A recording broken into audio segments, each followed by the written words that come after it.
Hi guys, welcome back to food and fun YouTube channel. ಇವತ್ತು ಏನು ಮಾಡ್ತಾ ಇದ್ದೇನೆ ಅಂದರೆ, ಇಲ್ಲಿ ನೋಡಿ, ಈಗ ಮೊಟ್ಟೆ ಬೇಯಲಿಕ್ಕೆ ಇಟ್ಟಿದ್ದೇನೆ ಬಾಯ್ಲ್ ಆಗಲಿಕ್ಕೆ.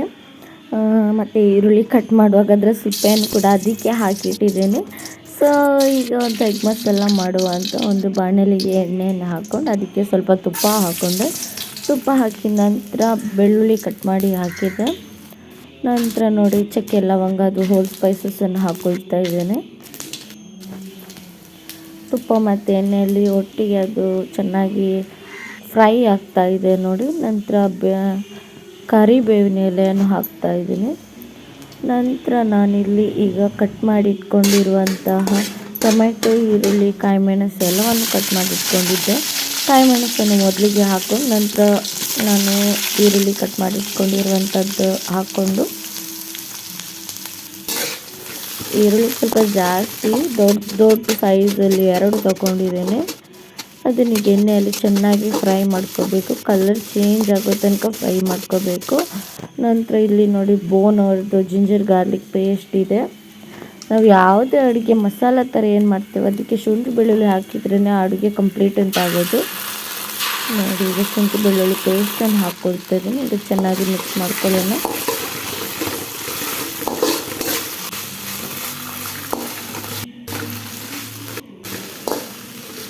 ಚೆನ್ನಾಗಿ ಫ್ರೈ ಆಗ್ತಾ ಇದೆ ನೋಡಿ. ನಂತರ ಕಟ್ ಮಾಡಿಟ್ಕೊಂಡಿರುವಂತಹ ಟೊಮ್ಯಾಟೊವನ್ನು ಕೂಡ ಹಾಕಿ ಚೆನ್ನಾಗಿ ಮಿಕ್ಸ್ ಮಾಡ್ಕೊಳ್ಳೋಣ.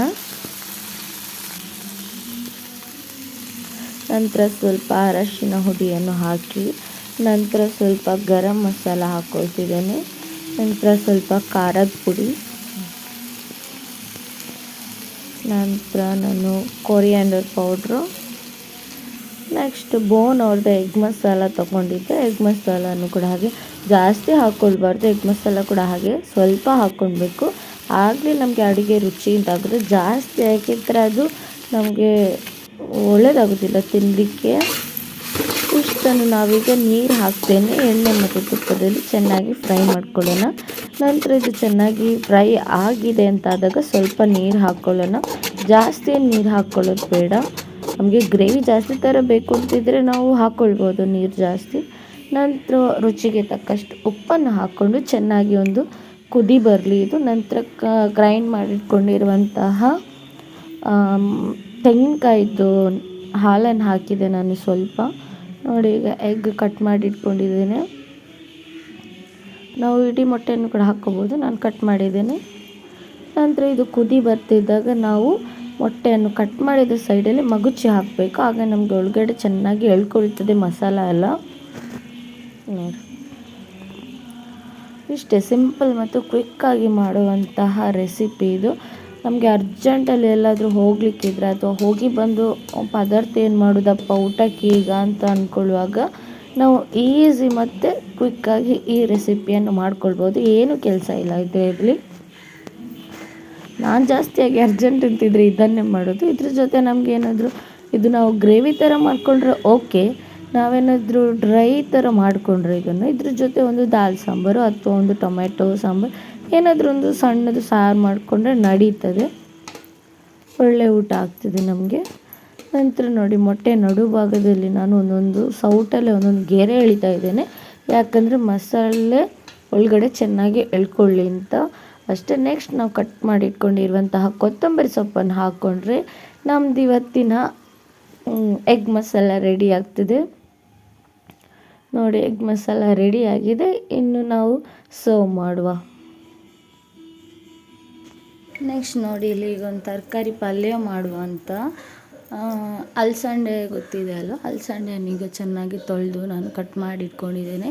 ನಂತರ ಅದಕ್ಕೆ ಬೇಕಾಗಿರೋ ಈರುಳ್ಳಿ ಟೊಮೆಟೊ ಕೂಡ ಸೈಡಲ್ಲಿ ಇಟ್ಕೊಂಡಿದ್ದೀನಿ. ನೆಕ್ಸ್ಟ್ ನೋಡಿ, ಈಗ ಬಾಣಲೆಗೆ ಒಗ್ಗರಣೆಯನ್ನು ಹಾಕಿ ನಂತರ ಸ್ವಲ್ಪ ನಾನು ಕಟ್ ಮಾಡಿ ಇಟ್ಕೊಂಡಿರುವಂತಹ ಒಂದೇ ಒಂದು ಈರುಳ್ಳಿಯನ್ನು ಹಾಕ್ಕೊಂಡಿದ್ದೀನಿ ನಾನು. ನಂತರ ಟೊಮೆಟೊ, ನಂತರ ಕಾಯಿ ಮೆಣಸನ್ನು ಚೆನ್ನಾಗಿ ಫ್ರೈ ಮಾಡ್ಕೋಬೇಕು ಎಣ್ಣೆಯಲ್ಲಿ. ಚೆನ್ನಾಗಿ ಫ್ರೈ ಆಗ್ತಾ ಇದೆ ನೋಡಿ. ನಮಗೆ ಇದು ಸ್ವಲ್ಪ ನಮಗೆ ಸಾಫ್ಟ್ ಆಗ್ತಾ ಬಂತು ಅಂತ ಅನ್ನುವಾಗ ಅದಕ್ಕೆ ನಾವು ಕಟ್ ಮಾಡಿ ಇಟ್ಕೊಂಡಿರುವಂತಹ ಅಲಸಂಡೆಯನ್ನು ಕೂಡ ಹಾಕ್ಕೋಬೇಕು. ಇದು ಸಣ್ಣ ಸೈಜ್ ಕೂಡ ಮಾಡ್ಕೋಬೋದು. ನಾನು ನಾರ್ಮಲಾಗಿ ಇಷ್ಟನ್ನು ಮಾಡ್ಕೋತೀನಿ, ಇಷ್ಟು ದೊಡ್ಡ ಸೈಜ್. ಬೀನ್ಸ್ ಆದರೆ ಇಷ್ಟೇನು ದೊಡ್ಡದು ಮಾಡ್ಕೊಳ್ಳಲ್ಲ. ಅಲಸಂದೆ ಹೀಗೆ ಮಾಡ್ತೇನೆ ಅಷ್ಟೇ. ನಂತರ ಅದನ್ನು ಕೂಡ ಹಾಗೆ ಎಣ್ಣೆಯಲ್ಲಿ ಸ್ವಲ್ಪ ಹಾಗೆ ಫ್ರೈ ಮಾಡ್ಕೊಳ್ಳೋಣ.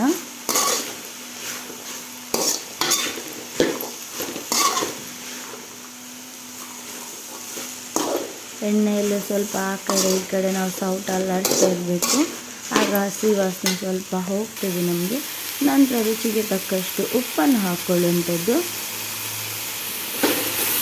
ಉಪ್ಪನ್ನು ಹಾಕಿ ಈಗ ಚೆನ್ನಾಗಿ ಮಿಕ್ಸ್ ಮಾಡ್ಕೊತಾ ಇದ್ದೇನೆ.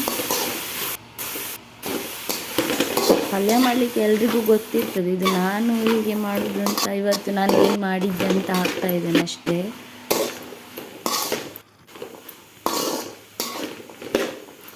ಹಾಗೆ ಸ್ವಲ್ಪ ಹೊತ್ತು ಹಾಗೆ ಮಿಕ್ಸ್ ಮಾಡ್ತಾ ಇರೋದು. ನೆಕ್ಸ್ಟ್ ನಮಗೆ ಬೇಕಿದ್ದರೆ ಏನಾದರೂ ಸಾಂಬಾರು ಹುಡಿ ಅಥವಾ ಏನಾದರೂ ಇದ್ದರೆ ಹಾಕ್ಕೊಳ್ಬೋದು, ನಮಗೆ ಬೇಕು ಅಂತಿದ್ರೆ ಮಾತ್ರ, ಅಥವಾ ಗರಂ ಮಸಾಲೆ ಏನಾದರೂ.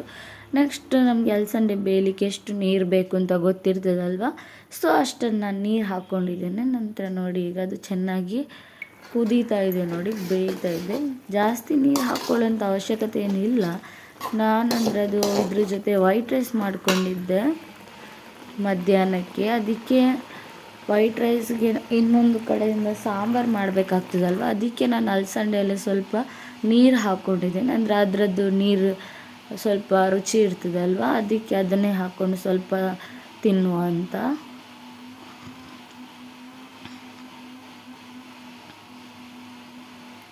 ಜಾಸ್ತಿ ನೀರಿಲ್ಲ, ಅಲಸಂದೆ ಬೇಯುವಾಗ ಅದು ಮುಕ್ಕಾಲು ಭಾಗದಷ್ಟು ನೀರೆಲ್ಲ ಹೋಗ್ತದೆ ಅದರದ್ದು.